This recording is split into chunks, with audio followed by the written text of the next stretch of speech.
There was an Elliott Smith song that I found useful. And I'm trying to listen to Elliott Smith. We want to do an Elliott Smith song. Elliott Smith, heartbreaking, beautiful songs. The melody's genius. I'm the wrong kind of person to be really big and famous, Elliott Smith once said. In many ways, that single line frames the story of his life. A soft-spoken musician navigating a world that constantly asked him to be louder. What's your favorite? He was often compared to the Beatles, Jeff Buckley, and Nick Drake, even though he definitely had his own melancholic and original sound. His soft voice and fascinating chord moves led to some outstanding songs.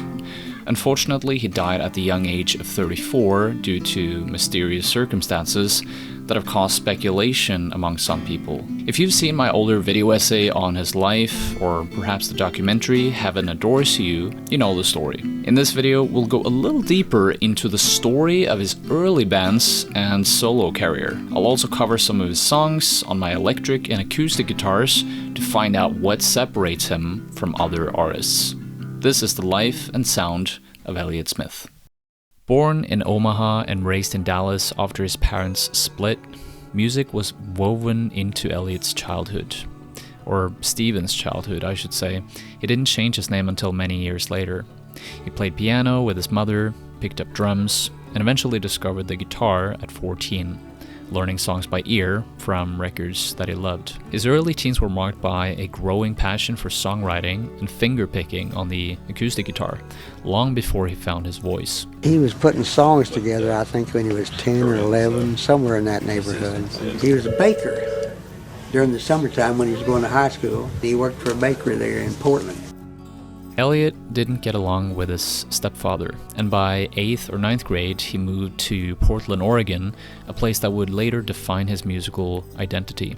Oregon gave him space, friends, and the beginning of his creative collaborations. Together with Garrick Duckler, Jason Hornick, and later on Tony Lash, Elliott formed the band Stranger Than Fiction in high school. They were known as Harum Scarum and A Murder of Crows for a short time as well. They produced several early recordings between 1985 and 89. Some of the early songs actually have a lot of resemblance to Elliott Smith's later work. Just check out the chord progression in Halfway to Forever from the band's first album, Mudhen. It sounds a bit like Ballad of Big Nothing, if you ask me.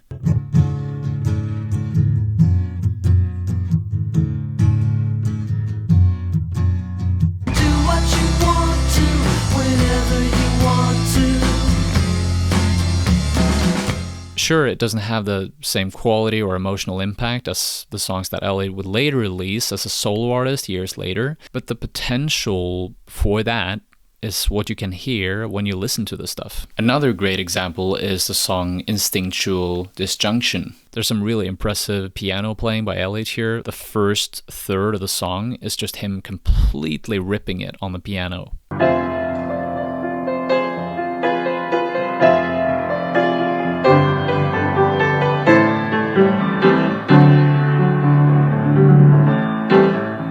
Elliott's early music was raw and very rough, and friends joked that he sounded a bit like Joe Strummer with a cold, or Elvis Costello. Elvis Costello has no idea how much I totally needed his records, you know. He was searching for his own singing style, but he wasn't quite there yet. After high school, Elliott spent time in Massachusetts, attending Hampshire College and meeting Neil Gust, with whom he formed the band Heat Miser. This was in October of 1991. Why are you here? Couldn't you tell him? Were you afraid he'd hear? Portland in the 90s had a small but vibrant music scene centered around a handful of venues like Satyricon, X-Ray, and Blue Gallery, and they would frequently play shows here. Heat Miser became known to some people as the quote-unquote Fugazi of Portland, a loud, aggressive counterpoint to the intimate acoustic songs that Elliott was quietly writing on his own. The band consisted of Elliott on guitar and vocals, Tony Lash on drums, Neil Gust on guitar and vocals, and Brant Peterson on bass. Sam Coombs would later fill in on bass after Peterson left the band.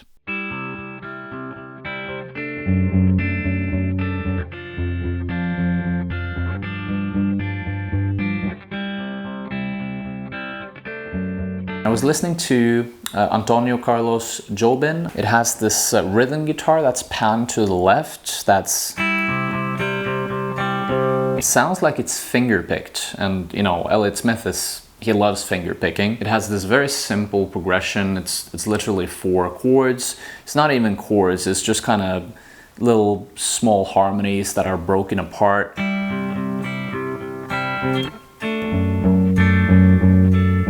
The picking pattern is the same all the way through. It's pluck, thumb, thumb, pluck, thumb, thumb, pluck, thumb. And it goes like that throughout the entire thing.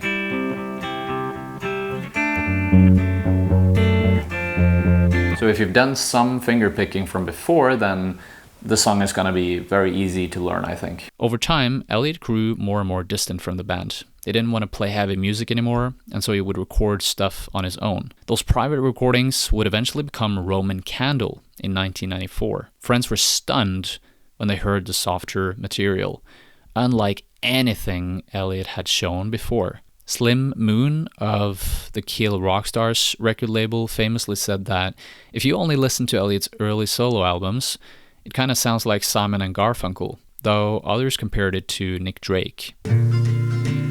Everyone is gone. Heatmiser would continue to release albums like Dead Air in 93, Cop and Speeder in 94, and their final album, Mike Citizens, in 96. But Elliott's heart was drifting towards something different, as you can tell. By Roman Candle in 94, Elliott had finally found his voice. It was a gradual development. Can you imagine that the guy that sounded like this just a few years back? She took the Oakdale Ridge long past Condor Avenue. She locked the car and slid back. Now sounded like this. She took the Oldsmobile out past Condor Avenue and she locked the car and slid back. It's night and day, in my opinion. As he began performing his solo songs at shows, audiences were stunned. It wasn't cool at the time to listen to one guy with a guitar, especially in the height of the grunge era. But listeners who actually paid attention recognized something unique.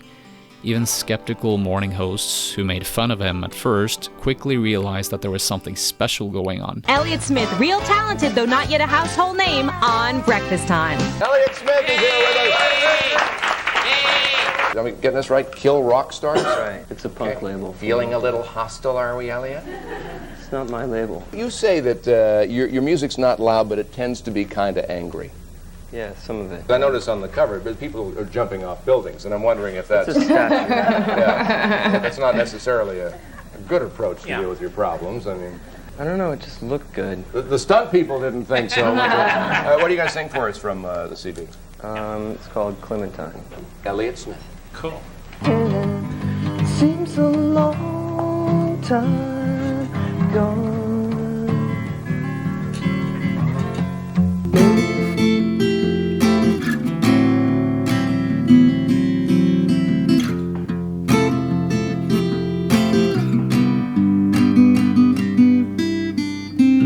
The song might come off as really sad if you just listen to the lyrics. It talks about a troublesome relationship, drinking, rain, winter. You can't really get more depressing or sad than that. But the chords and the melodies that he's coming up with, both his vocal and the guitar stuff he's doing, is just so serene and so beautiful. There's something about the flow between the chords and the structure of the song that really speaks to me. I think it speaks to a lot of other people as well because it's one of his most popular songs. Oh, shit, I need to tune my guitar here. So this is probably the best moment to talk about this. So the guitar, it can be tuned to different tunings, as you might know, and the tuning for this particular song is so odd, it's so weird.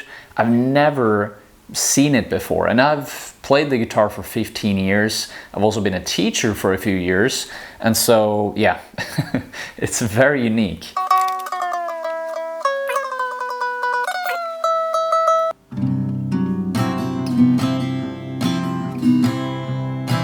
There's this swing back and forth between the thumb and the other finger that you're using, slash fingers if you're using more than one finger.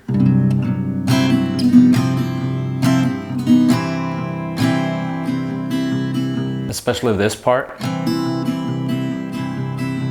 You're down picking with the thumb on the E string. And then I'm using, in this case, my index finger, my pointer, to strum the lighter strings, the strings at the bottom of the neck. I strum them upwards. It's very nice. It's very, how do you say? It's very comforting to play this. I don't know the lyrics, but he will basically mimic the vocal melody with his guitar, and sometimes he will add additional melodic lines with the guitar that isn't parts that he will sing. So dreadful sorry.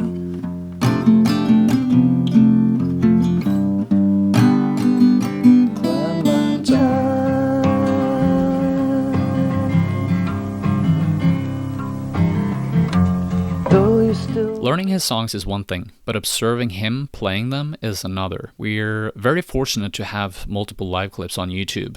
It's in these clips that his talent and personality really shines through. Says I see a picture on $100 bill. What's the game to fuck?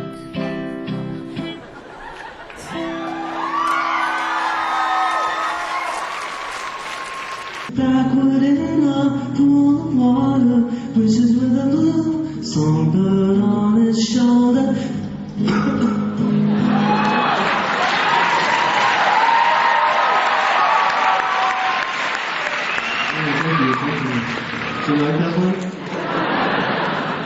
He was in Japan, he was in London, he was in Paris, he was making tours worldwide. Now, Elliott never enjoyed touring or playing live shows. He told his colleagues this all the time. He was more into writing and recording songs, but he knew that he had to do the shows in order to continue writing, and so he did it anyway. He was recording his third album, Either Or, when he was still part of Heapmeister between 95 and 96. It was then released the following year on the Kill Rockstars label, and Heapmeister dissolved in 97. An interesting fact about Either Or is that Elliott played all the instruments on this album. He even did some mixing. In some ways, it kind of reminds me of the first Foo Fighters album where Dave Grohl recorded all the instruments, well, almost all the instruments himself. It was Either Or that would become Elliott's breakout album. Filmmaker Gus Van Sant decided to include his song Miss Misery in the film Good Will Hunting. 3 other songs were featured in the film as well, Between the Bars, Angelus, and Say Yes. But Miss Misery was the song that got nominated for Best Original Song at the 1998 Academy Awards. Let's talk about this first and foremost, your contribution to the Good Will Hunting soundtrack. I'm assuming that happened since you're from Portland and Gus Van Sant is from Portland, is that correct? Mm-hmm. Yeah. And so you guys were buddies? Yeah, I knew him from there. He'd come see me play. He plays music too, and we'd like talk about, home recording stuff. He had a couple of my records, and eventually he put some of my songs in his movie. Last summer, you played to about 40 people in the Rivoli in Toronto. Right. And working musician, and then boom, I'm watching the TV, and there you are holding hands with Celine Dion on the Academy Awards. What happened? I wish I could say. It was pretty fun for a day. It was all these famous singers, and then who's that guy, with the dirty hair, who hasn't sold millions of records. What in the world is he doing there? The unexpected spotlight pushed Elliott into national recognition. He was a household name now. He signed to DreamWorks and released his album XO later that year. Despite his success, Elliott struggled personally.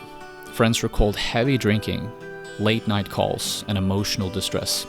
Some felt helpless and unsure how to support him. At one point, an intervention was attempted. His writing became more explicit, angrier, and more personal. Fame made his music popular, but he didn't know how to process this, it seemed like. Are you succeeding then? No.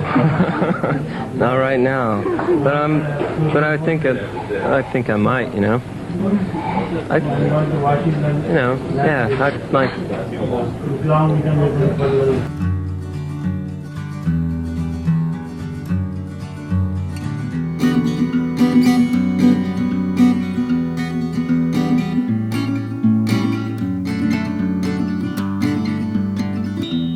the harmony is one of the things that makes the song stand out. And another thing is that it's a very repetitive song, but it's not really that boring. It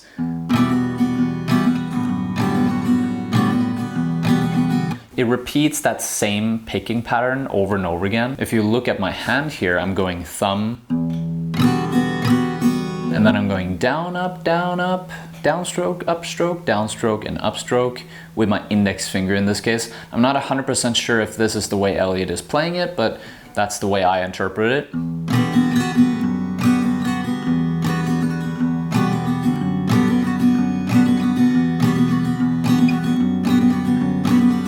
And one of the things that can make it a little bit difficult is you want to make that downstroke and upstroke as consistent as possible. Elliott is superb at this. If you listen to the recording, it just sounds like the same thing happening again and again. You almost fall into this hypnotic state. After touring with the band to promote his album XO, he returned to Los Angeles to record Figure 8. Whenever he would play with his backing band at this time, his songs would be a little louder to fill the venues they were playing. Christian Brothers was one of the songs that he'd play live around this time. This was a song he released on his self-titled compilation album back in '95. An earlier recording with his band Heat Miser surfaced right before the making of Heaven Adores You, the documentary about him. I personally think that the Heat Miser version is the most powerful of the two. Something about the electric guitars gives the song an extra punch, and it goes to show that even though Elliott mostly wanted to record stripped down and quiet songs,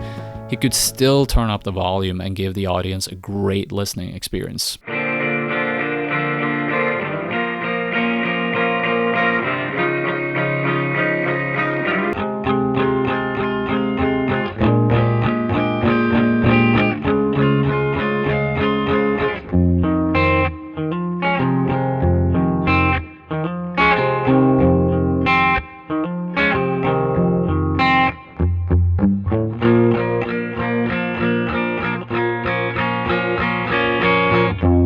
There's been some great covers of this one, particularly by one of my personal favorite bands, Queens of the Stone Age. No bad dream fuckers gonna boss me around. So this one particular riff in the song borrows from a line that you often see in polka music.